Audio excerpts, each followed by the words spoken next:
Did you know that instead of getting a different antivirus software, VPN, and password manager, that you can just get Kaspersky Security Cloud since it claims to have them all?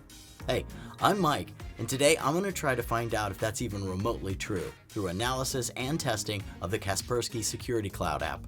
We're going to see if this tool is the one-time fix you've been looking for, or if it's not what you've been looking for. As always, for additional information and related deals, you can just check the links in the description below, but not until you finish watching this video, because you are going to want to stick around for this. Alright, now you might be asking yourself, what's the difference between Kaspersky Security Cloud and Kaspersky Total Security? Yeah, I totally get it, seeing as they do have some similar features. But according to Kaspersky Lab, the main difference is the adaptive security technology that actively adjusts to your activity and then gives recommendations on how to better protect you and your family. Also, the following elements only exist in the Kaspersky Security Cloud, and let me tell you, after working with them, I don't think I can manage my PC without them. Being protective of my files, I pay close attention to the hard drive health monitor. Not only does it check the condition of HDDs and SSDs, but it also checks the performance and notes any potential problems. And another favorite is account check, paired with the multiple password settings. See, with those I can always be sure my passwords are tough nuts to crack. They look nothing like each other, and if they get leaked, well, I'm going to know about it ASAP. Now, I am a little concerned with this child detection feature, because it's supposed to analyze device activity and notify you if it's being used by a child, but I always get some false positives when I'm using it on a PC, which is weird, because my kid's always on a Mac. Okay, and with the adaptive security tech in mind, I would expect Kaspersky Security Cloud to provide even more protection than its predecessor. And the features of this app are abundant, to say the least. At Kaspersky's core is its antivirus protection. It's the only feature available for free, and it will detect viruses in real time and get rid of them. Yep, easy as that.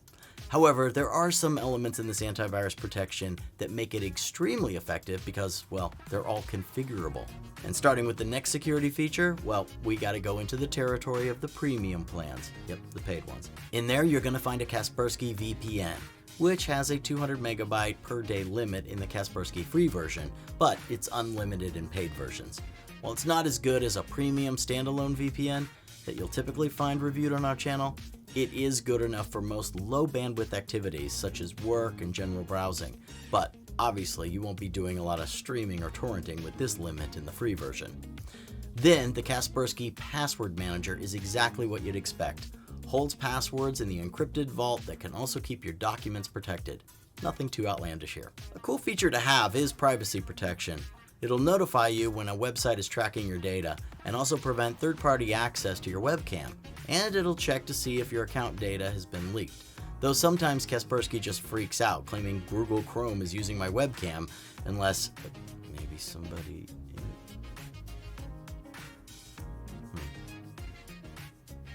The less impressive feature is home Wi-Fi monitoring, which notifies you when a new device connects to your home Wi-Fi and lets you monitor your home network in general. While it can be useful for business cases, I don't think it's actually that effective for just casual users. I mean, at least nobody tried to forcefully enter my network. So far, anyway. On the other hand, Safe Money is a very neat feature that adds an extra layer of security to your online payments by running them through a secure browser. If something's fishy with the payment link, well, you're going to know about it. And of course, I can't forget about the Clean and Optimize feature. I can never seem to organize my files, just don't have the time, and my disk ends up being a mess. But thanks to this little feature, I can always make sure there's no garbage files left and the performance stays high. Two last features that are only included in the family plan: family sharing and kids protection. The former allows you to share access with up to 10 family members, which is generous, and the latter governs what content your kids can access online. It's a lot to offer on top of antivirus protection, and honestly, I'm surprised nobody else tried bringing all these security essentials together in such a tidy and high-performing manner. Okay, talking about performance. My previous Kaspersky 2021 review says the performance is fine. Now, in recent testing, I found that if you run an older, low-specs PC, there were some slowdowns on the system load during scans, but in the long test, Kaspersky only loaded the CPU over 80%, while RAM and disk load stayed reasonably low even for the deep scans. Then, with the scan duration ranging from 2 minutes for the quick scans to about 20 minutes for the full scan, those numbers are actually about as good as it gets for most major providers as well, so Kaspersky performs fast enough to be efficient. However, I can't call Kaspersky a heavyweight antivirus just yet. It certainly manages to keep resource usage minimal while you're not performing any scans. But what you should be personally scanning are the prices and the plans of Kaspersky Security Cloud. See, there are 3 plans: free, personal, and family. And depending on where you live, well, you might not even have access to all the different plans. There's not much to say about the Kaspersky Security Cloud free plan. It's really free and bare bone, and only gives up to 200 megabytes for the VPN. The personal plan is where all the value really is. Every feature I've mentioned before is present except for the 2 family plan exclusives that, well, you probably don't need, especially if you don't have a bunch of people living with you. Now, the pricing reflects an abundance of features, meaning Kaspersky Security Cloud is pricey, but at the same time, it gives extreme value as a family plan, providing 1 license for 10 family members, which is pretty groovy. Besides, you can try both plans out for 30 days, but once you've paid, there's no money-back guarantee. Now, I can guarantee you that Kaspersky is very easy to use, at least more often than not. Don't get me wrong, the design and layout of the app is well made. It's really easy to migrate the app on mobile devices as well, and the performance is just as nice. The problems I have are mostly in the installation process. First of all, I have to test lots of software here, and Kaspersky really hates any leftover antivirus programs. And that can make for a fun installation process, let me tell you. Even worse, it's also unable to delete these files for you for some reason, forcing you to ignore the issue. So now I have a permanent reminder about all the other incompatible software. Granted, it's a minor inconvenience, but that doesn't make me feel any better. Outside of the installation process, Kaspersky is surprisingly easy to use, especially considering how many possibilities there are in just one app. So I guess I'm just a little put off by the fact that Kaspersky VPN Kids Protection and Password Manager are technically separate apps, since I expected everything to go together, but it's not really a major downside. Okay, I'm seriously considering giving Kaspersky Security Cloud and Kaspersky in general an award for Best Customer Support. Look, not only does it clearly differentiate between private and business users, but it also has so many variations of getting help.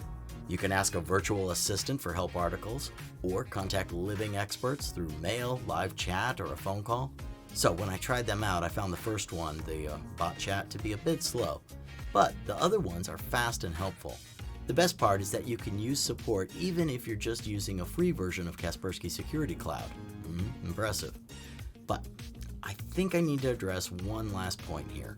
A few years ago, US officials claimed Kaspersky to be clearly malicious and accused it of spying for the Russian government, despite no proof being provided to back up that claim. Kaspersky was banned in the governmental structures of the US and in some EU countries. However, Kaspersky didn't let that slide. The company worked hard to prove their innocence, starting with establishing a secure transparency center, where any European party could inspect the source code of their apps and where the data of European clients will be stored. These efforts and the lack of evidence against Kaspersky did lead to its redemption in the EU, but the US still insists that their politically driven ban was justified. Nevertheless, Kaspersky is available for US users for your personal use. So, you're all clear to get it, unless of course you might work for one of the 3-letter agencies whose software never fails. SolarWinds. SolarWinds. Excuse me.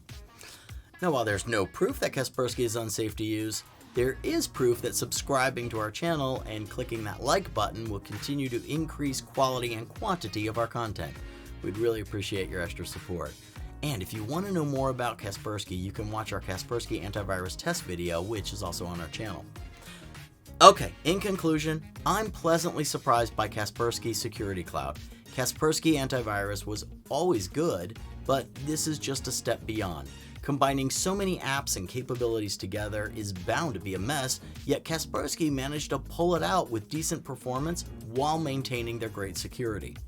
The only downside is a sizable price tag, but considering all the value you get with the one service, well, the price quickly gets a bit reasonable.